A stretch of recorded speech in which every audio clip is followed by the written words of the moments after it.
MRL Realty's Nature's Enclave Coastal Heaven theme-based resort villa plots ECR. மாதம் 10,000 வரை assured rental income. Lifetime free stay at resort. 30க்கும் மேற்பட்ட வசதிகளுடன். Call 9962888888. நிம்மதி property management. Contact 7667008999. போன ஜென்மத்தில் செய்த பாவம் தான் இந்த ஜென்மத்தில் ஒருத்தர் மாற்றுத்திறனாளியே பிறந்திருக்கிறாரு அப்படின்னு அவர் பேசும்போது, மற்றவர்கள் யாரும் குரல் கொடுக்காம மாற்றுத்திறனாளியாக இருக்கக்கூடிய ஒரு தமிழாசிரியர் தான் குரல் கொடுக்க வேண்டிய ஒரு சூழல் இந்த தமிழகத்தில் இருக்குன்னு சொன்னால், அது நாமெல்லாம் யாரு?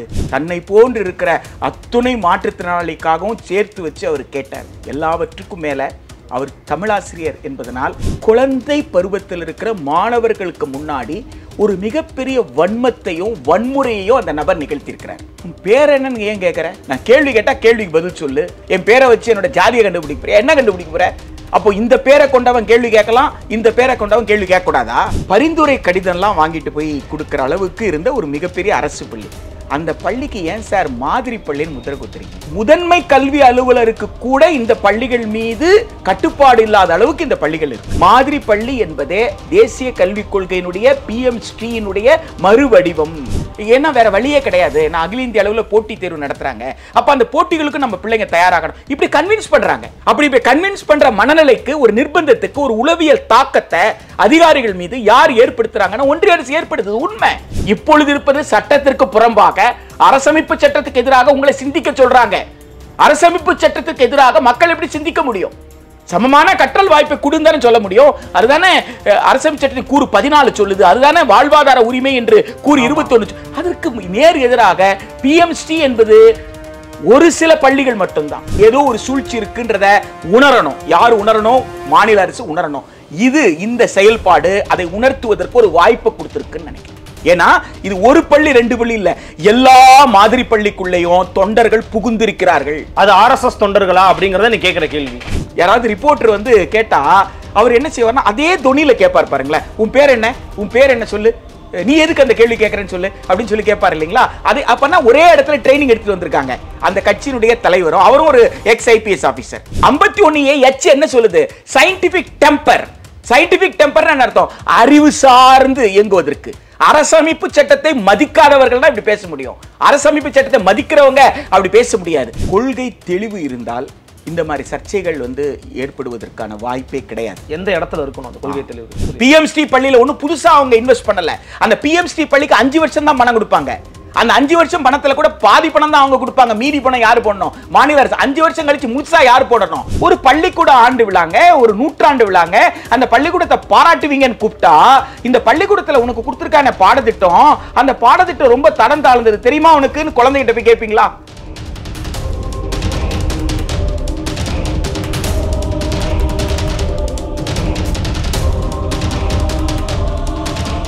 அன்னை பர்னிச்சர்ஸ், அன்னை திருமண சீர்வரிசை பொருட்கள், டிவி, ஃபிரிட்ஜ், வாஷிங் மெஷின் உள்ளிட்ட 200க்கும் மேற்பட்ட பொருட்கள் அடங்கிய திருமண சீர்வரிசை ரூபாய் 99,000 மட்டுமே. தமிழகம் முழுவதும் இலவச டோர் டெலிவரி. தொடர்புக்கு 7550014440 9345044044. Fourth State தமிழ் நேயர்களுக்கு அருள்மொழிவர்மனின் அன்பார்ந்த வணக்கங்கள். இன்று Fourth State தமிழ் ஊடகத்தின் பெருதினும் சேர்ந்திருக்கிறார் கல்வியாளர் மரியாதைக்குரிய திரு பிரின்ஸ் கஜேந்திர பாபு அவர்கள். வணக்கம். நன்றி. எப்படி இருக்கீங்க சார்? வணக்கம், நல்லா இருக்கீங்க. மிக்க மகிழ்ச்சி, ரொம்ப நலமாக இருக்கேன். இன்றைக்கு நடந்த சம்பவங்களை நீங்கள் பார்த்துருப்பீங்க. தமிழ்நாட்டினுடைய தலைநகரான சென்னையில் இருக்கக்கூடிய ஒரு முக்கியமான ஒரு அரசு மகளிர் பள்ளி, அங்கே பரம்பொருள் அறக்கட்டளை அப்படிங்கிற அறக்கட்டளையினுடைய ஒரு இளைஞர் மகாவிஷ்ணு அப்படிங்கிறவர் ரொம்ப வெளிப்படையாக சொல்லணும்னா அறிவியலுக்கு புறம்பான, யதார்த்தத்திற்கு புறம்பான பல விஷயங்களை அங்கே மாணவர்கள் மத்தியில் பேசுகிறாரு. உடனடியாக ஒரு தமிழ் ஆசிரியர் சங்கர் அப்படிங்கிறவர் எதிர்த்து பேசுகிறாரு. அவரையும் பொதுவெளியில் கொஞ்சம் அவமரியாதையான உடல் மொழியோடு ஒரு வசைபாடுறதை பார்க்க முடிகிறது. ஒரு கல்வியாளராக இந்த சம்பவத்தை பார்த்தபோது உங்களுக்கு நேர்ந்த மன நிகழ்வுகள் என்ன? ஆக்சுவலி உண்மையிலே நான் பதறிப்போனேன். ஒரு குற்ற உணர்வுக்கு போனேன் தான் சொல்லணும். குற்ற உணர்வுக்கு காரணம் என்னன்னா, போன ஜென்மத்தில் செய்த பாவம் தான் இந்த ஜென்மத்தில் ஒருத்தர் மாற்றுத்திறனாளியே பிறந்திருக்கிறாரு அப்படின்னு அவர் பேசும்போது, மற்றவர்கள் யாரும் குரல் கொடுக்காம மாற்றுத்திறனாளியாக இருக்கக்கூடிய ஒரு தமிழாசிரியர் தான் குரல் கொடுக்க வேண்டிய ஒரு சூழல் இந்த தமிழகத்தில் இருக்குன்னு சொன்னால், அது நாமெல்லாம் யாரு? நான் ஒரு மனுஷன் தானே. அப்போ ஒரு பெண் பாதிக்கப்பட்டால் ஒரு பெண் தான் குரல் கொடுக்கணுமா? ஒரு ஒடுக்குமுறைக்குண்டான ஒரு சமூகத்தில் பிறந்தவர் பாதிக்கப்பட்டா அந்த ஒடுக்குமுறைக்குண்டான தான் குரல் கொடுக்கணுமா, மற்றவங்க குரல் கொடுக்க மாட்டாங்களா? அப்போ ஒரு மாற்றுத்திறனாளியாக இருக்கிறவர் அவருடைய உணர்வுகள் பாதிக்கப்பட்டால் அவர் தான் குரல் கொடுக்கணும், மற்றவங்க குரல் கொடுக்க மாட்டாங்களா என்ற அந்த குழந்தைங்க மாணவர்களில் இருந்து சக ஆசிரியர்களில் இருந்து குரல் கொடுக்காமல் இவர் குரல் கொடுத்தாரு அப்படின்னு சொல்கிறது என்னை பொறுத்த வரைக்கும் அந்த ஆசிரியர் மிகவும் பாராட்டுக்குரிய போற்றுதலுக்குரியவர். ஏனென்றால் தன்னுடைய கண்ணியம் பாதிக்கப்பட்ட போது தன் தன்மானத்திற்கு பாதிப்பு தனக்காக மட்டுமல்ல தன்னை போன்று இருக்கிற அத்துணை மாற்றுத்திறனாளிக்காகவும் சேர்த்து வச்சு அவர் கேட்டார். எல்லாவற்றுக்கும் மேலே அவர் தமிழாசிரியர் என்பதனால் வள்ளுவரை உள்வாங்கி இருக்கிறதுனால வள்ளுவர் என்ன சொல்றாருன்னா, இறைந்தும் உயிர் வாழ்தல் வேண்டி பறந்து கெடுகை உலகியற்றியான்றார். ஒருவனை யாசித்து வாழ்வதற்கோ இன்னொருத்தனை அவனுக்கு கொடுக்குற நிலைமையிலையும் இப்படி ஒரு படைப்பு இருக்குமே ஆனால் அந்த படைப்பை செய்தவன் அழிந்து போகட்டோன்றார். எனவே வள்ளுவர் இந்த முந்தைய பிறப்பை பற்றி ஏற்றுக்கல. நம்ம தமிழ் சமூகத்தில் சிலப்பதிகாரத்தில் கூட அது கேள்விக்குள்ளாக்கப்பட்டிருக்கு. இளங்கோவடிகளே தன்னுடைய அண்ணன் ஆக மாட்டார், தான் தான் அரசராவார்னா அந்த ஜாதகத்தை பொய்யாக்கியவர் இளங்கோவடிகள். தான் அடிகளாக துறவியாக போய் தன் அண்ணனை அரசனாக்கி பார்த்தவர் ஜாதகத்திற்கு எதிராக. ஸோ அப்படிப்பட்ட தமிழ் உணர்வு கொண்ட ஒரு தமிழாசிரியராக தமிழகத்தில் மிகச்சிறந்த தமிழாசிரியர்கள் இருக்கிறாங்க, தன்மான மிக்கவர் இருப்பாங்கன்ற ஒரு எடுத்துக்காட்டாக நான் அதை பார்க்கிறேன். ஆனால் அந்த நபர் நடந்து கொண்ட விதம் இதை தாண்டி ஒரு மிகப்பெரிய கவலை தரக்கூடியது. ஏனென்றால் குழந்தை பருவத்தில் இருக்கிற மாணவர்களுக்கு முன்னாடி ஒரு மிகப்பெரிய வன்மத்தையும் வன்முறையையும் அந்த நபர் நிகழ்த்தியிருக்கிறார். அவர் ஆற்றிய உரை அடுத்த கட்டம், அவருடைய முக வெளிப்பாடு, உடல் மொழி, அப்புறம் அவர் எழுந்து போய் அவர்கிட்ட கேட்கறது, எல்லாவற்றுக்கும் மேல் உன் பேர் என்னன்னு கேட்கறது. உன் பேர் என்னன்னு ஏன் கேட்குற? நான் கேள்வி கேட்டால் கேள்விக்கு பதில் சொல்லு, உன் கேள்விக்கெல்லாம் நான் பதில் சொல்ல வேண்டிய அவசியம் இல்லைன்னு சொல்லு, என்ன வேணாலும். உன் பேர் என்னன்னு கேட்குற? அப்போ என் பேரை வச்சு என்ன கண்டுபிடிக்க போற? என் பேரை வச்சு என் மதத்தை கண்டுபிடிக்க போறியா? என் பேரை வச்சு என்னோட ஜாதியை கண்டுபிடிக்க போறியா? என்ன கண்டுபிடிக்க போற? அப்போ இந்த பேரை கொண்டவன் கேள்வி கேட்கலாம், இந்த பேரை கொண்டவன் கேள்வி கேட்கக்கூடாதா? அப்படி என்றால் இந்த கேள்வி கேட்கிறவன் இந்த நாட்டில் இருக்கக்கூடாதுன்னு சொல்ல போறியா? என்ன சொல்ல வர்ற நீ? எதுக்காக உன் பேர் என்னன்னு நீ கேட்குற? அப்போ இதை குழந்தைகளுக்கு முன்னாடி நீ நிகழ்த்தினால் நாளைக்கு குழந்தைய அப்படி நடந்துக்கும்ல, அவன் வளரும் போது அவனை இப்படி நடந்துக்க வேண்டிய ஒரு சூழல் வரும் இல்லைங்களா? இன்ஃப்ளூயன்ஸ் ஆகிறாரு, இன்ஃப்ளூயன்சரா அங்க மாறுறாரு. அவர் ஒரு மிகப்பெரிய இன்ஃப்ளூயன்சராக அந்த இடத்துல ஒரு பிளே பண்றாரு, ஒரு நாடகம் நிகழ்த்துறாரு. அவர் எழுந்து போறது, திரும்பி வர்றது, திரும்பி நிக்கிறது, அதெல்லாம் கிடையாது. நான் பேசாமலாம் போக மாட்டேன் அப்படின்னு சொல்றது. நீ யாரு பேசாம போக மாட்டேன்னு சொல்றதுக்கு? நீ யாரு? ஒரு அரசமைப்பு சட்டத்துக்கு உட்பட்டு ஒரு ஆசிரியர் பொறுப்போடு குழந்தைய என்ன நம்பி சேர்த்திருக்காங்க, அந்த பள்ளியின் ஆசிரியரை நம்பி குழந்தையை சேர்த்திருக்காங்க. எனவே நான் அந்த பெற்றோருக்கு பதில் சொல்லணும்ன்ற பொறுப்புணர்வோடு ஒரு ஆசிரியர் கேட்கிறார்னா அந்த ஆசிரியர் கிட்ட நீ உனக்கு என்ன இந்த தகுதியில உனக்கு என்ன தகுதி இந்த கேள்வி கேட்கறது? சிஓ தான் கேட்கணும். ஒரு ஆசிரியர் தான் ஒரு ஃபீல்டு ஆபீசர், அவர் சாதாரண நபர் இல்ல. நீங்க அரசை பார்க்கணும், முதலமைச்சரை பார்க்கணும்னா என்ட்ரி யாரு? ஒரு ஆசிரியர் எப்படி இருக்காருன்னு வச்சுதான் அரசு எப்படி இருக்குன்னு நீங்க சொல்ல முடியும். ஸோ இந்த அரசை தாங்கி பிடிக்கிற ஒரு ஆசிரியர் தன் பொறுப்பை உணர்ந்து ஒரு கேள்வி கேட்கின்ற போது அந்த பொறுப்பான பதில் சொல்லாமல் அது அவமானப்படுத்தி இருக்கிறதுன்றது நிச்சயமாக ஒரு அநாகரீகமான செயல். எந்த நாகரீக மனிதனும் இப்படிப்பட்ட செயலை செய்ய மாட்டான். இந்த செயலை பார்க்கும்போது உங்களுக்கு நேரிட்ட விஷயங்களை நீங்க பகிர்ந்துருக்கிறீங்க. இது ரெண்டாவது கட்டமா எங்க நோக்கி நகர்ந்திருக்குதுன்னா அரசாங்க ரீதியாக நகர்ந்திருக்கிறது. ஏன்னா தொடர்ந்து கல்வித்துறையில நடக்கக்கூடிய பலவிதமான நிகழ்வுகள் அதன் மீதான ஒரு பலவிதமான கேள்விகளையும் எழுப்பியிருக்கிறது. ஒரு அரசு பள்ளிக்கூடத்துல ஒரு சோசியல் மீடியா இன்ஃப்ளூயன்சர் ஒருத்தரை பேச அனுமதிச்சிருக்கிறாங்க. அதன் காரணமாக இன்றைக்கு அந்த பள்ளியினுடைய தலைமை ஆசிரியை தமிழரசி அப்படிங்கிறவங்கள பணியிட மாற்றம் பண்ணியிருக்கிறாங்க. அந்த ஆசிரியர் என்ன சொல்றாங்கன்னா, இவங்க அது காரணம் கிடையாது, இவங்க ஒரு திறமையான ஆசிரியை, அவங்கள மீண்டும் இங்க நீங்க பணியமர்த்தணும்னு போராட்டம் பண்ணிக்கிட்டு இருக்காங்க. அப்ப அரசு ரீதியா நிர்வாக ரீதியா எங்க பிழை இருக்குதுன்னு நீங்க கருதுறீங்க? இந்த தலைமை ஆசிரியரை இடமாற்றி செய்திருப்பது என்னை பொறுத்த வரைக்கும் அவரை தண்டிப்பதற்காக செய்த மாதிரி என்னால் புரிந்து கொள்ள முடியலை. பொதுவாக அரசாங்கத்தில் ஒரு விசாரணை என்று சொன்னால் அந்த சூழலுக்கு நடந்த இடத்துக்கு அந்த நிர்வாகத்துக்கு யார் தலைமை பாத்திரமோ அந்த தலைமை பாத்திரத்தில் இருக்கிறவங்கள இடமாற்றம் செய்துவிட்டு விசாரணை நடத்துவாங்க. இது பொதுவான விதி. விசாரணை முடிந்த பிறகு மீண்டும் அவர்கள் அதே இடத்துக்கு வருவதற்கான வாய்ப்பு கூட இருக்கலாம். அந்த பள்ளிக்கூடம்னு சொல்றீங்களே, அது ஒரு பாரம்பரியமிக்க அரசு பள்ளி. அந்த பள்ளியில சேர்ப்பதற்கு பெற்றோர்கள் வரிசையில் நிற்பாங்க. பரிந்துரை கடிதம்லாம் வாங்கிட்டு போய் கொடுக்குற அளவுக்கு இருந்த ஒரு மிகப்பெரிய அரசு பள்ளி. அந்த பள்ளிக்கு ஏன் சார் மாதிரி பள்ளின்னு முத்திரை குத்துறீங்க? அது சிறப்பு, ஏற்கனவே அது சிறந்த பள்ளி. அந்த சிறந்த பள்ளியும் மாதிரி பள்ளின்னு ஏன் முத்திரை? இந்த சம்பவம் தொடர்ந்து 2 பள்ளியில் நடந்திருக்கு. 2 பள்ளி மாதிரி பள்ளி தான். அப்போ மாதிரி பள்ளிகளுக்குள்ள என்ன செய்கிறாங்கன்னு கேட்டால், குழந்தைகளை உற்சாகப்படுத்துவதற்கு, குழந்தைகளுக்கு அறநெறி கற்றுக் கொடுப்பதற்குன்னு தொண்டர்களை அனுப்புறது, அரசு சாரா தொண்டு நிறுவனங்களை உள்ளே அனுப்புவது, நன்கொடையாளர்கள் அனுப்புறது, இந்த விஷயங்களை இந்த மாதிரி பள்ளிகளை செய்கிறாங்க. முதன்மை கல்வி அலுவலருக்கு கூட இந்த பள்ளிகள் மீது கட்டுப்பாடு இல்லாத அளவுக்கு இந்த பள்ளிகள் இருக்கு. அப்போ தமிழ்நாடு மாதிரி பள்ளியின் கட்டமைப்பே ஒரு தனி கட்டமைப்பு உருவாக்கி, அதற்கு ஒரு ஓய்வு பெற்ற ஒரு IAS நிலையில் இருந்த ஒரு அதிகாரியை ஒரு உறுப்பினர் செயலராக போட்டு அவர் கட்டுப்பாட்டு கீழே இந்த மாதிரி பள்ளிகள் இயங்குது. பள்ளிக்கல்வித்துறையின் கீழ் இருந்தால் கூட, அரசு பள்ளியாக இருந்தால் கூட, இந்த மாதிரி பள்ளிகளோட நடவடிக்கைகள் என்பது மிகவும் கவலை தரக்கூடியதாக இருக்கு. மாதிரி பள்ளி என்பதே தேசிய கல்விக் கொள்கையினுடைய PMSTயினுடைய மறுவடிவம்.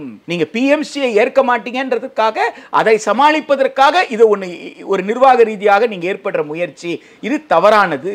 நீங்க மொழிக் கொள்கையில மும்மொழியை ஏற்க மாட்டேன், அப்புறம் வேலைத்திறன் என்பது 2 விஷயத்துல மட்டும்தான் நீங்க பேசுறீங்க.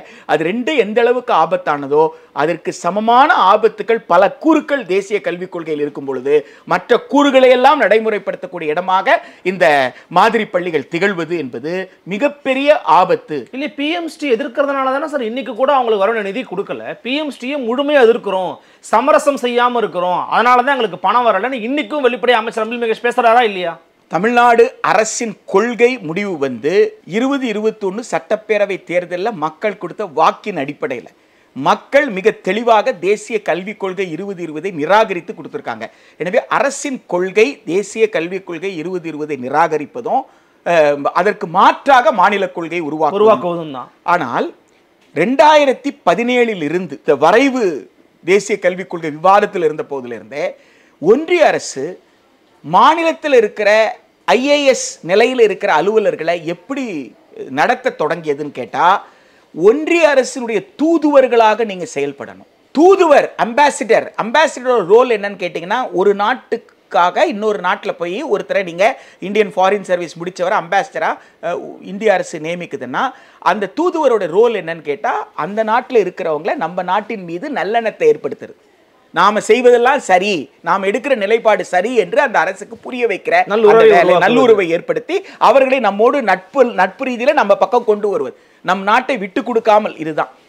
ஆனால் இங்கே கூட்டாட்சியில மாநில அரசுக்கு இறையாண்மை இருக்கு, ஒன்றிய அரசுக்கு இறையாண்மை இருக்கு, அதிகார பகிர்வு இருக்கு.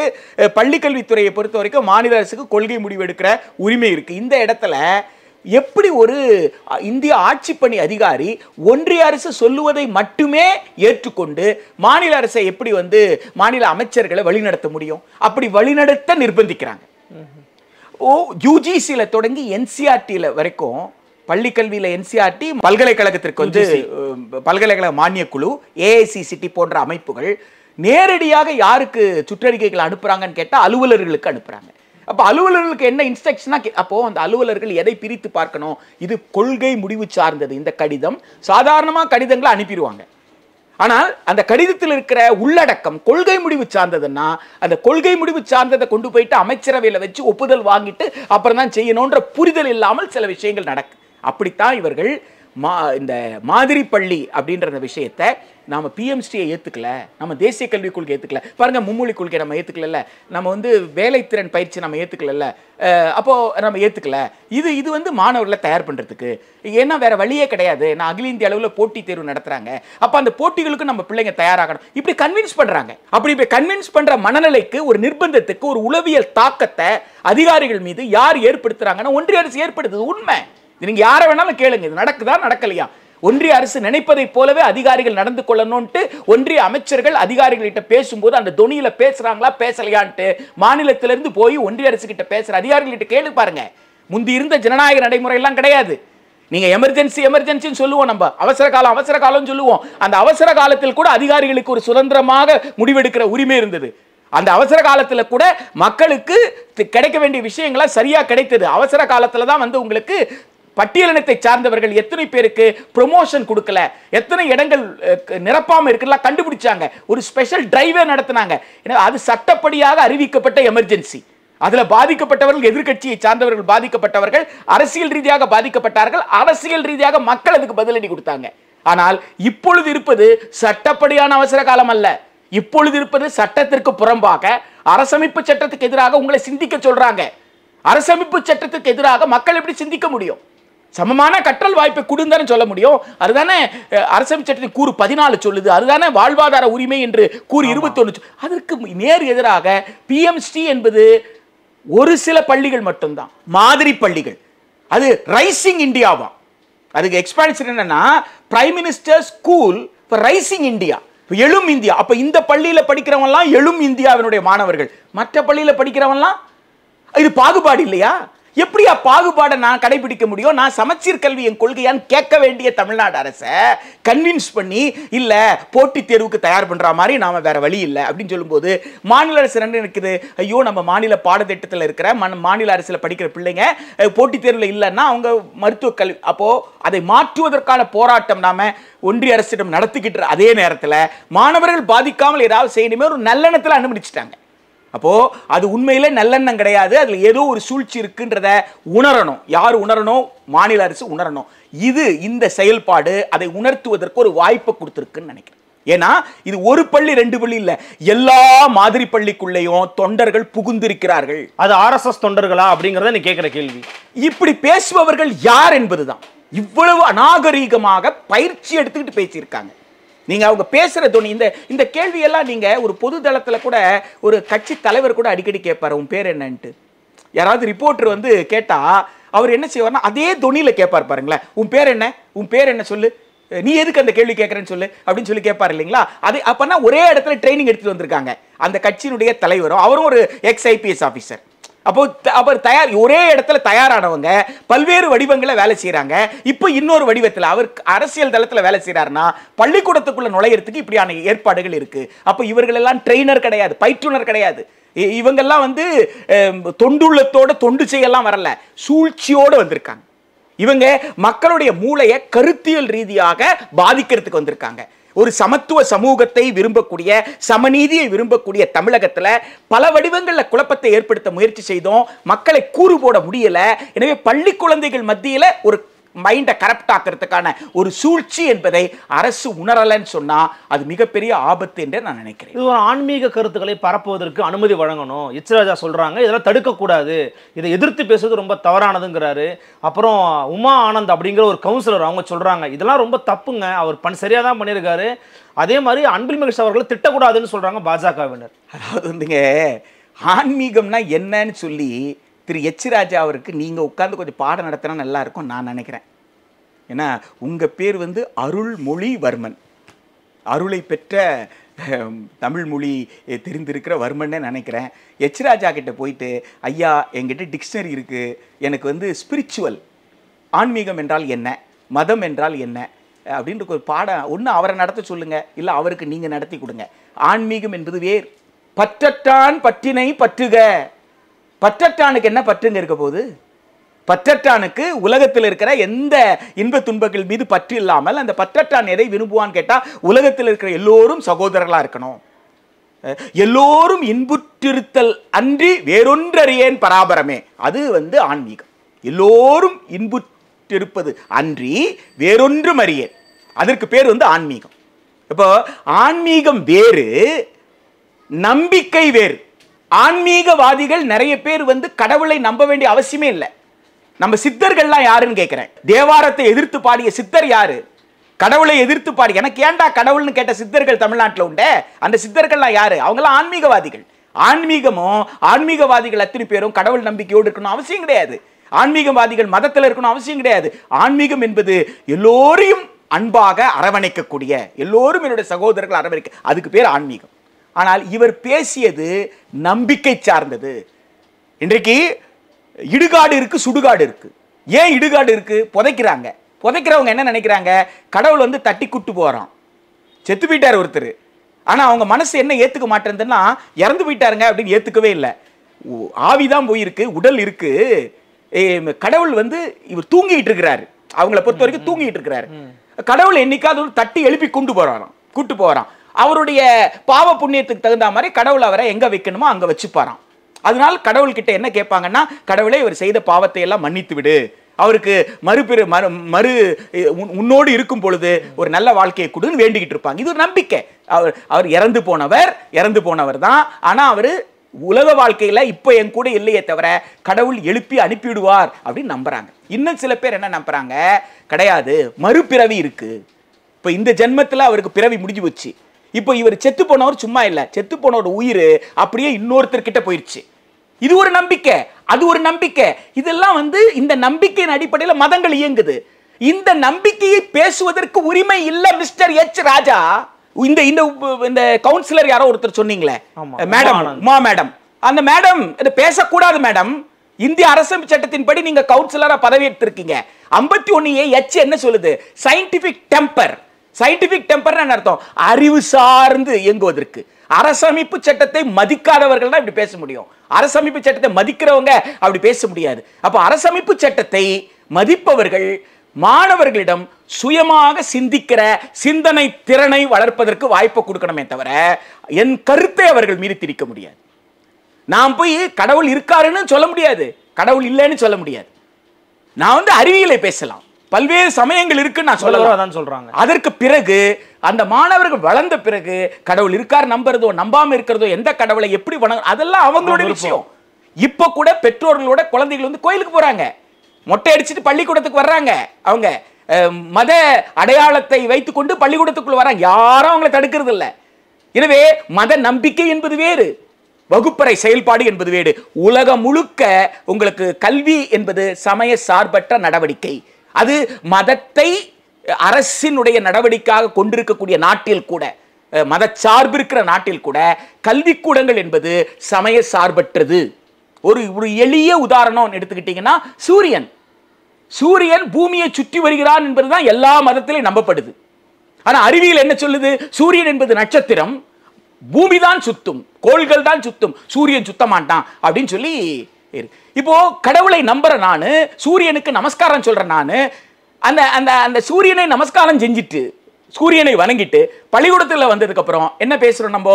சூரியன் என்பது நட்சத்திரம். அந்த நட்சத்திரம் அது ஸ்டீஃபன் ஹாக்கின்ஸ் என்ன கண்டுபிடிச்சிட்டாரு? நட்சத்திரங்கள் எல்லாம் ஒரு காலத்தில் அழிந்து துகளாக போயிடும். அப்படின்னா சூரியன் கூட அழிந்து துகளாக போய் வருவான். இது எங்க படிக்கிறீங்க? உள்ள படிக்கிறீங்க, வகுப்பறைக்குள்ள வந்து படிக்கிறீங்க. இது எங்கெல்லாம் படிக்கிறாங்க? மத சார்பு இருக்கிற நாட்டில் கூட படிக்கிறாங்க. எனவே கல்வி கூடம் மிஸ்டர் எச் ராஜா ஆகட்டும், மேடம் உமா ஆகட்டும், யாராகட்டும், இவர்கள் சொல்லுவது அரசமைப்பு சட்டத்துக்கு புறம்பானது, கல்வியல் செயல்பாட்டுக்கு புறம்பானது. இவர்கள் தங்களுக்கான சித்தாந்தத்தை ஏற்றுக்கொண்ட ஒரு மக்கள் திரளை உருவாக்கணும்னு நினைக்கிறாங்க. அதுக்காக தான் அவங்க 3 வயது குழந்தைகளை தொடங்கி அடுத்த தலைமுறையாவது அப்படி உருவாக்கலாம் துடிக்கிறாங்க. எனவே அது தமிழ்நாட்டில் முடியலன்னு சொன்ன உடனே பள்ளிகளுக்குள் புகுந்து இப்படி ஒரு குழப்பத்தை ஏற்படுத்த முயற்சி செய்யறாங்க.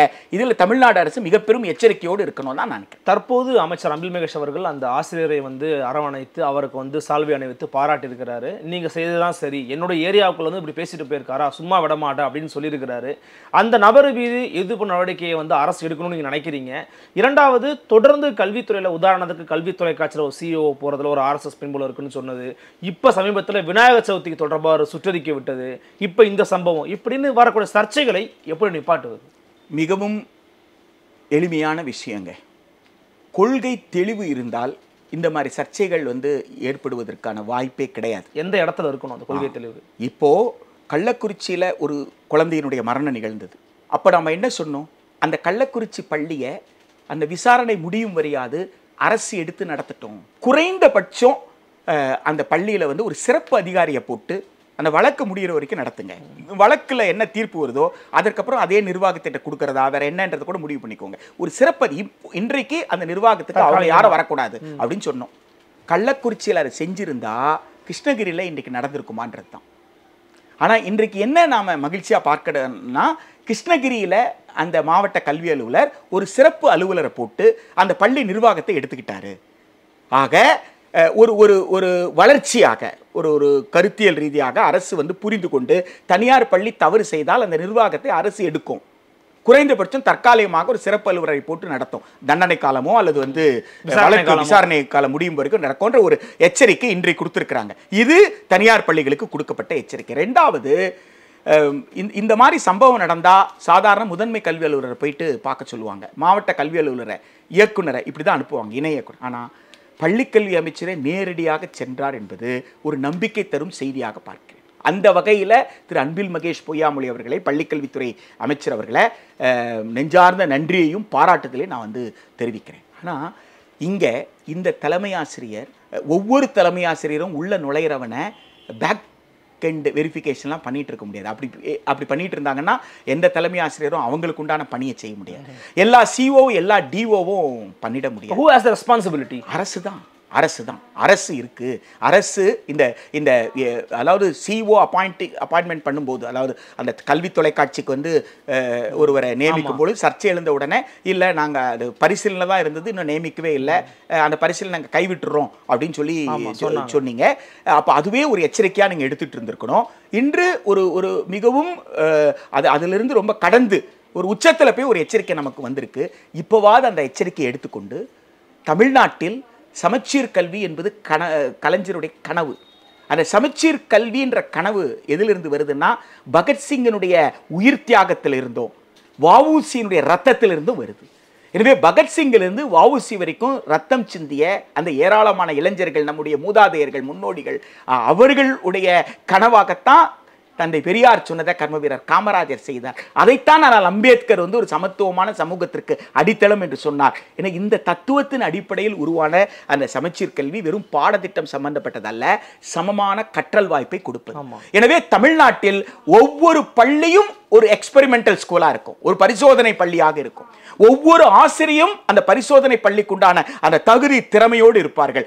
ஒவ்வொரு மாணவரும் ஸ்காலரா இருப்பாங்க, தான் வந்து புதியதாக கண்டுபிடிக்கக்கூடிய அப்படிப்பட்ட சமமான கற்றல் வாய்ப்பை கொண்ட பள்ளிகளாக அத்துணையும் இருக்குமே தவிர நாங்கள் மாதிரி பள்ளி என்று தனியாக எந்த பள்ளிக்கும் முத்திர குத்த மாட்டோம். என்னால இந்த பள்ளிகளை என்ன இயங்கிட்டு இருக்க பள்ளி தான். பிஎம்ஸ்டி பள்ளியில ஒன்றும் புதுசா அவங்க இன்வெஸ்ட் பண்ணல. அந்த பிஎம்ஸ்டி பள்ளிக்கு 5 வருஷம் தான் பணம் கொடுப்பாங்க. அந்த 5 வருஷம் பணத்துல கூட பாதி பணம் தான் அவங்க கொடுப்பாங்க, மீதி பணம் யாரு போடணும்? மாநில அரசு. 5 வருஷம் கழிச்சு முழுசா யார் போடணும்? மாநில அரசு தான் போடணும். எனவே சமமற்ற கல்விக்கு நீங்க எங்களை வாய்ப்பு உருவாக்க சொல்றீங்க. அரசமைப்பு சட்டம் சமமற்றது எதுவுமே இருக்கக்கூடாது, எல்லாமே சமமா இருக்கணும்னு சொல்லியிருக்கு. எனவே அரசமைப்பு சட்டத்தின்படி பதவியேற்று தமிழ்நாடு அரசு அரசமைப்பு சட்டத்தின்படி சமமாக சீராக கல்வியை கொடுக்கும். அரசு நியமித்த ஆசிரியர்கள் மூலமா கொடுக்கும், தொண்டுள்ளோன்னு சொல்ல மாட்டோம். எங்க ஆசிரியர்களை, எங்க தலைமை ஆசிரியர்களை போய் தொண்டர்கள் கிட்ட போயிட்டு, அதாவது பிலாந்திரபிஸ்ட், தொண்டுள்ளம் கொண்ட நபர்கள் கிட்ட என் பள்ளிக்கு இந்த பணம் கொடு அந்த பணம் கொடு கையேந்த வைக்க மாட்டோம். நாங்க தேவைப்பட்டா வரி வசூல் பண்ணிப்போம், நாங்க மக்கள் கிட்ட பெற்றுக் கொடுப்போம், எங்க பள்ளிகளை நாங்க நடத்துவோம் கம்பீரமாக தமிழ்நாடு அரசு சொல்லுவதுதான் இவர்கள் செய்யக்கூடிய அத்துணை சூழ்ச்சியும் முறியடிப்பதற்கு வாய்ப்பாக இருக்குமே தவிர, சூழ்ச்சிக்குள்ள நாம இரையாயிட்டு நாம சூழ்ச்சியில எதிர்த்து பேசுறோம்னு சொல்றது நிச்சயமாக பலன் கொடுக்காது. சூழ்ச்சியை உணர்ந்து 2016 இருந்து வரைவு காலத்திலிருந்து இந்த சூழ்ச்சிகளை பற்றி பேசிட்டு இருக்கோம். நடைமுறைக்கு வந்து 3 ஆண்டு கழித்து கூட இன்னும் நம்ம அந்த சூழ்ச்சியை புரிந்து கொள்ளல அப்படின்னு சொன்னா அது மிகப்பெரிய ஆபத்தினுடைய அறிகுறியா நான் பார்க்கிறேன். எனவே சமமான கற்றல் வாய்ப்புக்கு இந்த பிஎம்ஸ்டியோ எந்த பேரோ, இந்த மாதிரி பள்ளி என்பது தவறான உதாரணம். எனவே அந்த தவறான உதாரணத்தை கைவிட்டு ஒரு சமமான கற்றல் வாய்ப்பு, அந்த சமமான கற்றல் வாய்ப்பு கொடுக்கிற அரசு பள்ளி, அரசு உதவி பெற்ற தனியார் பள்ளி உட்பட இத்தகைய தொண்டர்களுக்கு இடம் கிடையாது, என்ஜிஓக்களுக்கு இடம் கிடையாது. பொறுப்பு எடுக்கணும். பொறுப்பேற்கிற அதற்குன்னு பயிற்சி பெற்று நியமிக்கப்பட்ட ஆசிரியர்கள் தான் அந்த பணியை செய்ய வேண்டுமே தவிர யாரு வேண்டுமானாலும் எதை வேண்டுமானாலும் பேசக்கூடிய இடமாக பள்ளிகள் மாறக்கூடாது. எனக்கு என்ன ஒரு கேள்வின்னா, இப்போ உங்களை போன்ற கல்வியாளர்கள் இருக்கிறீங்க, உங்களை போன்ற நிறைய நபர்கள் இருக்கிறாங்க, ஜவஹர் நேசன் இருக்கிறாரு, இன்னொரு பக்கம் நிறைய ஒரு மூத்த ஐஏஎஸ் அதிகாரிகள் ஓய்வுற்றவங்களா இருக்கிறாங்க. உங்களை போன்ற நபர்கள்லாம் அரசு பள்ளிக்கூடத்தில் போய் உங்களையெல்லாம் ஒருங்கிணைச்சு அவங்க அரசு நடத்தினாங்கன்னா அதில் நிறைய பலன்கள் உருவாகும், பல விஷயங்கள் மாறக்கூட வாய்ப்புகள் இருக்குன்னு நினைக்கிறேன். ஆனால் அதை ஏன் அரசு செய்யலை? கேள்வியா கேட்குறேன். ஆக்சுவலி என்னை பொறுத்த வரைக்கும் என்னை உட்பட இப்போ நீங்கள் என்னை கூப்பிட்டு பேசுறீங்க அப்படின்னா நான் வந்து கருத்துக்களை நியாயமாக சொல்லுவேன் எதிர்பார்த்து என்னை கூப்பிட்டு பேசுகிறீங்க. நான் வந்து ஒரு அநாகரிகமாக பேசிட்டா நீங்கள் பொறுப்பேற்க முடியாது. ஏன்னா என் மீது இருக்கிற நம்பிக்கையில் தான் நீங்கள் என்னை கூப்பிட்டுருக்கிறீங்க. அதுபோல் அரசு ஒரு அளவுகோல் வச்சுக்கணும். யாருன்றது பிரச்சனையே இல்லை. அரசமைப்பு சட்டத்தின் விழுமியங்கள் படி இவர் வாழ்கிறாரா என்பதுதான் அளவுகோல். அந்த பேக்ரவுண்ட் செக் பண்ணணும். ஒரு ஒரு ஒரு நிறுவனமாக இருந்தாலும் சரி, தனிநபராக இருந்தாலும் சரி, அரசமைப்பு சட்டத்தின் விழுமியங்களைப்படி மக்களை வளர்த்தெடுப்பதற்கு பள்ளிகள் பயன்படணுன்றது தான் நம்முடைய கல்வி திட்டம், கரிக்குலம். அப்போ அந்த கரிக்குலார் கோல்ஸ் அப்படின்னு சொன்னீங்கன்னா, அந்த கரிக்குலார் கோல்ஸ் என்ன சொல்லுதுன்னா, அரசமைப்பு சட்டம் உயர்த்தி பிடிக்கிற மதச்சார்பற்ற கோட்பாடு, ஜனநாயக கோட்பாடு, மக்களாட்சி மாண்புகள், மக்களிடம் இறையாண்மை என்கின்ற அந்த கோட்பாடு, ஒரு விடுதலை இந்தியா என்பது சுதந்திரம், சமத்துவம், சகோதரத்துவத்தை பேணி காக்கக்கூடிய இந்தியாவாக, இந்த உணர்வுகளை பெற்றவர்களாக குழந்தைகள் வளரணும். சமூகத்தில் வேற விழுமியங்கள் இருக்கு. சமூக விழுமியங்கள் என்ன சொல்லுதுன்னா, நம்பிக்கையின் அடிப்படையில் ஏற்றத்தாழ்வுகளை எல்லாம் கொண்ட விழுமியங்களா இருக்கு. இது ஏற்றத்தாழ்வுகளை கொண்ட விழுமியங்கள் அரசமைப்பு சட்டத்தின் விழுமியங்களுக்கு எதிரானது. எனவே இந்த விழுமியங்கள் தவறு, அரசமைப்பு சட்டத்தின் விழுமியங்கள் தான் சரி என்று குழந்தைகளுக்கு புரிய வைக்கக்கூடிய அளவிற்கு இவர்கள் அரசமைப்பு சட்டத்தின்படி வாழ்கிறார்களா, இவருடைய பேச்சு அப்படி இருக்கா என்பதை பற்றி எல்லாம் உணர்ந்து அத்தகைய நபர்களை மாணவர்களுக்கு அறிமுகப்படுத்துவதற்கு அனுமதிப்பதுதான் நியாயமாக இருக்க முடியுமே தவிர, சொந்த கருத்தை, சொந்த சித்தாந்தத்தை அல்லது சொந்த நம்பிக்கையை பிரச்சாரம் செய்யக்கூடிய, பரப்புரை செய்யக்கூடிய நபர்களை நீங்கள் பள்ளிக்கு, குறிப்பாக நம்ம ஆளுநர் திரு RN ரவி மாதிரி நபர்களை நீங்கள் உள்ள அனுப்பிடக்கூடாது என்பதுதான். ஏன்னா அவரே செய்யும் பொழுது மற்றவர்கள் செய்யறாங்களே அப்படின்னு நம்ம எப்படி கேட்க முடியும்? அதுல சந்தேகம் தோழர். ஆக்சுவலி ரீசெண்ட் நேற்று கூட வந்து பாத்தீங்கன்னா, ஆசிரியர் தினத்தை முன்னிட்டு வந்து இந்த ராஜ்பவன்லயே வந்து எண்ணி துணிக அப்படிங்கிற ஒரு விஷயத்துல ஒரு டீச்சர்ஸ்ட பேசிட்டு இருக்காரு. ஆக்சுவலி யாரோட நிகழ்ச்சி எனக்கு டவுட்டாவே கேட்கிறேன். யாரோட நிகழ்ச்சியா இருந்தாலும் சரிங்க, அது வந்து உங்களுக்கு யார்கிட்ட பேசுறாருன்றதான் முக்கியம். டீச்சர்ஸ்ட பேசுறாரு. அப்போ அந்த ஆசிரியர்கள் கிட்ட பேசுகின்ற போது என்ன பேசுறாரு அப்படின்னு கேட்டா, அவர் வந்து மாநில அரசின் கொள்கைக்கு எதிராக பேசுறாரு. PMC அக்செப்ட் பண்ணுங்க, நல்ல விஷயம்னு சொல்லி பேசுறாரு. எப்படி ஒரு சமமற்ற கல்வியை எப்படி ஏற்க முடியும்? அப்போ அவர் அரசமைப்பு சட்டத்துக்கு எதிராக மாநில அரசை செயல்பட சொல்றாரு. மாநில அரசு செயல்படணும், அதுக்கு நீங்கெல்லாம் வந்து பிரச்சாரம் பண்ணுங்கன்ட்டு ஆசிரியர்களை மாநில அரசுக்கு எதிராக தூண்டி விடுகிறார். எனவே ஆளுநர் செய்வது என்பது நியாயமற்ற. அதனால சொன்னேன், ஆளுநர் திரு RN ரவியே அந்த மாதிரி செஞ்சிட்டு இருக்கிறாரு. நீங்க என்ன பேக்ரவுண்ட் வெரிஃபை, ஆளுநர் his excellency the governor of Tamil Nadu தான் யாரும் கூப்பிடுவாங்க. ஏன்னா கண்ணியமிக்க ஒரு பொறுப்புல அவர் உட்கார வச்சிருக்கோம். ஆனா அந்த பொறுப்புக்கு உண்டான கண்ணியத்தோடு அவர் நடந்து கொள்ள மாட்டேன்றாரு. அவர் எப்போ வந்து எவர் நெவர்னு சொன்னாரோ நாங்க அன்னைக்கே திரும்ப பெற்றிருக்கணும். ஏன்னா அரசமைப்பு சட்டம் சொல்லதும்படி தான் நீ நடந்துக்கணும், நீங்க நினைக்கிற மாதிரி நடந்துக்க முடியாது. அன்றைக்கே அவருக்கு புரிய வச்சிருக்கணும். இன்றைக்கு தேதி வரைக்கும் புரியல. ஒரு பள்ளிக்கூட ஆண்டு விழாங்க, ஒரு நூற்றாண்டு விழாங்க, அந்த பள்ளிக்கூடத்தை பாராட்டுவீங்கன்னு கூப்பிட்டா, இந்த பள்ளிக்கூடத்தில் உனக்கு கொடுத்துருக்கான பாடத்திட்டம், அந்த பாடத்திட்டம் ரொம்ப தரம் தாழ்ந்தது தெரியுமா உனக்குன்னு குழந்தைகிட்ட போய் கேட்பீங்களா? இப்போ உங்க குழந்தைகிட்ட நீங்க ஒரு புத்தகம் வாங்கி கொடுக்குறீங்க, ஏமா நீ படிக்கிற புத்தகம் இருக்க, அந்த புத்தகம் வந்து தரம் தாழ்ந்ததுன்னு சொல்லுவீங்களா உங்க குழந்தைகிட்ட? ஒரு நூற்றாண்டு கண்ட ஒரு பள்ளிக்கூடத்துல போய் ஒரு ஆளுநர் பேசுறாரு. அப்ப அந்த பள்ளிக்கூடத்தை திட்டிட்டு வந்திருக்காரா, பாராட்டிட்டு வந்திருக்காரா? திட்டிட்டு தான் வந்திருக்காரு. அந்த நிர்வாகத்தை, அந்த நிர்வாகம் எப்படி கஷ்டப்பட்டிருக்கோம், அந்த குழந்தைங்க எப்படி உளவியல் ரீதியாக பாதிக்கப்பட்டிருக்கோம். எனவே மாநில அரசு இதில் ரொம்ப விழிப்போடு இருக்கணும். மக்கள் வந்து ஆளுநரை தேர்ந்தெடுக்கல, மக்கள் வாக்களித்து யாரை தேர்ந்தெடுக்காங்கன்னா மாநில அரசை தேர்ந்தெடுத்திருக்காங்க. மக்களுக்கு பொறுப்பேற்க வேண்டியது மாநில அரசு தான். எனவே மாநில அரசு இந்திய அரசமைப்பு சட்டத்தின் விழுமியங்கள் படி ஒரு சமமான கற்றல் வாய்ப்பு, ஒரு மதச்சார்பற்ற, ஜாதிய பாகுபாடு இல்லாத ஒரு சமூக கட்டமைப்பை உருவாக்குவதற்குண்டான கல்வியை கொடுக்கிற உத்தரவாதத்தை மாநில அரசு கொடுக்கணும். அதற்குண்டான நடவடிக்கை எடுக்கணும். நன்றி. நன்றி. சந்திக்கலாம். நன்றி. வணக்கம்.